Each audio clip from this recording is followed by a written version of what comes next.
we'd raise the retirement age 2 years and phase it in over 25 years. That means we'd raise it 1 month a year for 25 years when we're all living longer and living better lives. The fair tax transforms the process by which we fund Social Security and Medicare because the money paid at consumption is paid by everybody, including illegals, prostitutes, pimps, drug dealers, all the people that are freeloading off the system now. That is where Huckabee kind of lost me. But I do understand what he's saying. Leave Social Security alone. It's not a problem. Governor Christie saying it is a problem. We got to address it right now. Our boomers are bitter over this whole charade. We've got Charlie Gasparino. We've got Steve Leeb, Lizzie MacDonald, Charlie Brady. Bitter all. Why are you bitter? I'm bitter because I don't see any imagination, Neil. I mean, basically, I was looking at some of the data.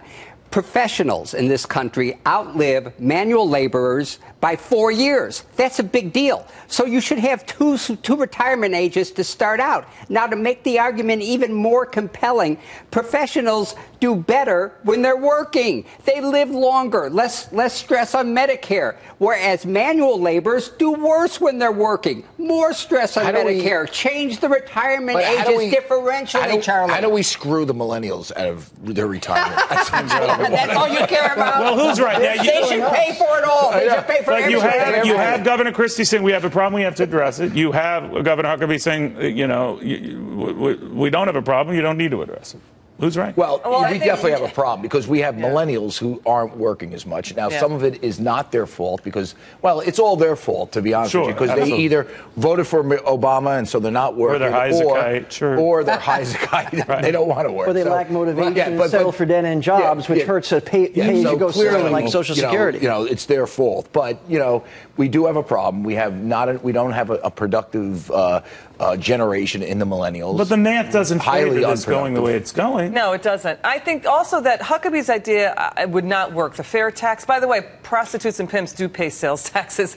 So I think it was wrong on that front. Yeah, when they go in the store and they buy whatever they condoms. buy, they'll pay sales jelly. taxes. But getting back to it, the fair tax. You look at what he would crush U.S. economic growth, which you need to pay for things like Social Security.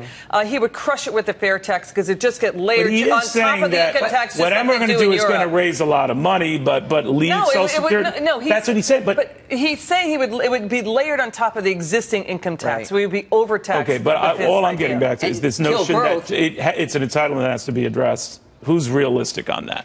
I don't think any of them are realistic. Look, Neil, I mean, it was originally set up. When it was set up in the New Deal, somewhere between the years 1935 and I think the first check went out in 1940, life expectancy was around 62 years. So this was set up to compensate for people who live longer than average. You were expected to die in your job. And FDR had no idea there would be millennials. No, he had no idea. I mean, productivity in this country. You know what I'm hearing out of all of you? You're selfish. You're selfish. It's I, me, and my. You want your Social Security. But we paid the most into the system at this point. We've been paying into it for since the 70s. And you're the first one to say no government. Now they want forgiveness on their student loans. That's not government help. We paid into it. Have you read that? It's mismanaged. I know. That's crazy. They want forgiveness on their student loans. That doesn't make any sense. Well, wait a minute. You want your Social Security. Yeah, I want what I paid in. But do you hear what Governor Christie is saying? You pay into a lot of things that you don't get. Well, yes. Well, that's welfare. He uses the analogy. By the way, you pay for insurance on your home.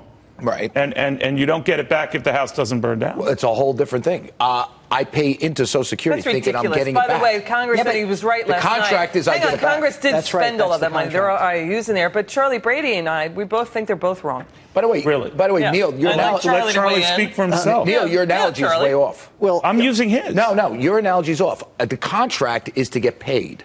Okay, the contract on an insurance policy is maybe you get paid, maybe you don't. It's quote unquote insurance. But the Supreme Court has already said we're not entitled to those payroll taxes that went in, so there's no contract between us and Social Security. All he's saying is that whether you accept or blame the government for creating this mess, which is certainly is not the folks who are been paying into Social Security for years, it is unsustainable. The math is unsustainable. You're Mr. Numbers. I don't know anyone who's better at it than you. You have to see how he's right on that. The numbers are not self-sustainable. It's an incredibly mismanaged system. I mean, that's the problem. Huckabee wants to solve it by putting more money into it from taxes, which, as Liz said, is going to hurt the economy. Wait a second. Now you explain your position. Christie's approach is there's a to cut benefits for people who make a certain amount. The Supreme Court says that Social Security is not my money.